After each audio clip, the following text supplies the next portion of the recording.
Hello, Western Civilization 105 class. Welcome to the summer session. Obviously, class has not started yet, but I just wanted to give an introduction, as it's going to be starting very soon, and to just kind of give you an idea or a heads up on what to expect. So you will see that the syllabus has been posted. Feel free to look through that.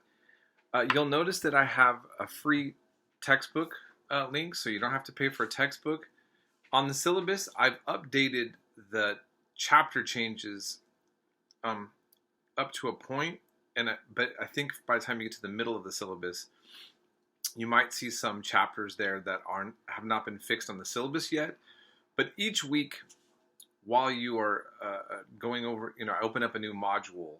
The new free textbook pages will correlate with the assignment. So keep in mind that when I made this, I made my lectures correlate with a textbook called The West by Veldman and some other writers that now I'm not using. So just keep that in mind. And sometimes you might hear in a lecture something that makes it sound like I might be addressing that specific textbook, but ultimately you're not going to miss out on any information or knowledge moving forward. So, but there will be some discrepancy there. Okay, so let me just kind of go over a bit about how this class works and what to expect. It's a survey course. So unfortunately, survey courses take on a lot of information anyways. On a normal semester, there still is so much for you to learn. And in the case of a summer course, I got to cram all that same information into the shorter time period and not really cut corners. A lot of students, sometimes they just look at the fact that, the summer course is short and not think about the fact that I have to cover all of the same amount of work in a shorter period of time. So you are going to have to do a lot of work. So I need you to be in that mindset, that understanding. And you're going to see a lot of videos. They're shorter. I mean, there may be like 15 minutes or something like that. But I mean, if you add up all of the time of the videos for each week, and if I was to do it in one lecture, it would correlate more or less with if you were going to a summer session in face-to-face class. But again, it might start off looking a little bit overwhelming. What I want you to keep in mind is that I don't do multiple choice quizzes and exams, so you do not have to memorize any particular section.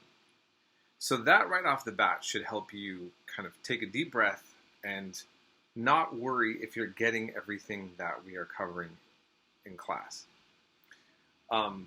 You do have to do video notes over every video to prove that you've watched them. Okay? So you do have to do that. And that's something that will take up probably most of your time. Now, in the week, each week will be a very routine. You'll have discussions with the video notes, and then you'll have 2 papers due at the end of each week. Those papers will often only be, one paper will be 1 page, and the other one will only need to be a page. So about 2 pages a week will be required of you. And that will just be to focus on a particular subject matter from what we covered in class, not a research paper. And you'll just need the cite from what we covered in class. Once I open up the first week that we start, I will give you examples. I will post an announcement with an example of what video notes should look like, and I'll give you an example of what a paper should look like and how to cite it for this class. And so I do my best to make it that there's no surprises. It's not hard to get around. The only real challenge that you're going to have is just that we just have to do a lot of work. All of us do. It is a summer course, okay? So then what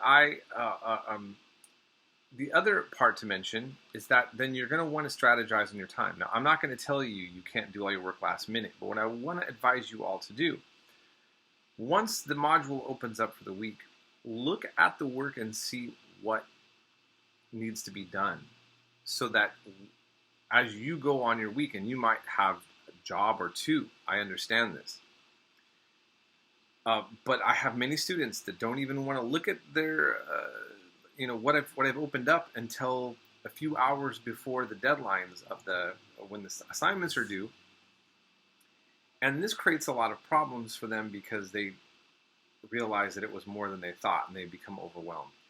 I want you to give yourself plenty of time to know how to budget your time and figure out what you need to do.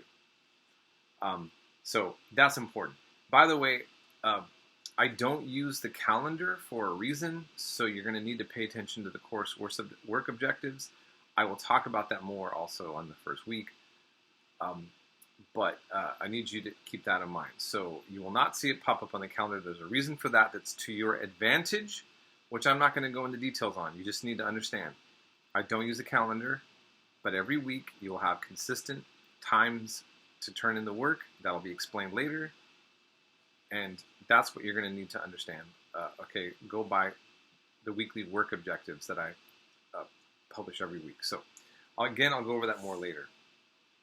Last thing I want to say, for many of you in sports, I am more than happy to be supportive of you. I know you're going to be very busy with your activities, but I've had a problem in the past with some of you that are focused on your sports, so much so that you completely neglect this class. And then I'll have the student realizing that in order to stay in the sports program, they have to pass my class. Not just even pass it, but have maybe a high grade point average, and maybe especially if there's going to be a scholarship involved. Okay, just like your coach isn't going to put up with you disregarding showing up for practice and all of that, that wouldn't go well for you. I'm going to work with you, but you can't disregard this class and then expect me to come in and help you fix something after you haven't communicated with me for a short time. I had a student, I had to drop because they weren't showing up. And then all of a sudden, they're informing me that their whole scholarship was required them to stay in this class, and that begging to come back in, but it was too late. I have to. So the thing is, I want us to be supportive, but you have to communicate with me, and you still have to respect this class. I understand this may not be your priority, and that doesn't hurt my feelings, but you need to make sure your professors don't feel like that, okay? And that you're acting, you need to come in and know that, you got to show up to this class still, okay? And like I said, when you have a game coming or anything like that, I will work with you. But again, it's a two-way street. For all of you out there, I understand you're going to have several jobs. You might be single parents. You might just have a big family. You have to communicate with me. I don't know what's going on in your lives, but I know when I don't see a student show up and no one's communicating with me, that just means you're out of commission, and I will have to drop students, or I might allow for some late work, but maybe I'm not going to allow for you to turn an entire semester in the last week of the semester. So again, just keep those things in mind. If you communicate with me, no matter what's going to happen, you'll probably be okay. So you just got to do your part. That's all I really want to mention. And just to say that Western civilization, I feel very passionate about this being able to help explain so many things about our culture here in the United States and abroad. Now, look, I will go into more details about this in another announcement later, but this is not a Western-centric class, but because it's covering this history, it is centered on the West and how that relates to all other cultures, sometimes very negatively, others positively, and sometimes somewhere in the middle. There's a lot of nuance to all these things, and some things where there's just clear-cut moral dilemmas that we have to address. So I think that you will, no matter what position you hold in your politics in life, you will find that I'm very informative. I will make sure this class is informative for you to really learn this history well, and it will help make you more informed about how to think about the world in any case. So that's all I have to say about that, and I just want to remind you again, I'm going to be working another job myself. I encourage texting for me during office hours or business hours, so like between maybe 10:30 or 11 in the morning and no later than around dinner time or just before dinner time. But because I'm so busy, maybe you have a quick question, I can answer it on my lunch break or on a work break that I'm going to be doing up in Portland, Oregon for most of the summer. So I just want to say that I am going to be busy myself, but I'll try to be accessible at reasonable times, okay? And I'll still have office hours and all that. So, okay, that's it. I hope everybody's having a great end of your summer, and I look forward, or start of your summer, and looking forward to having you in this session.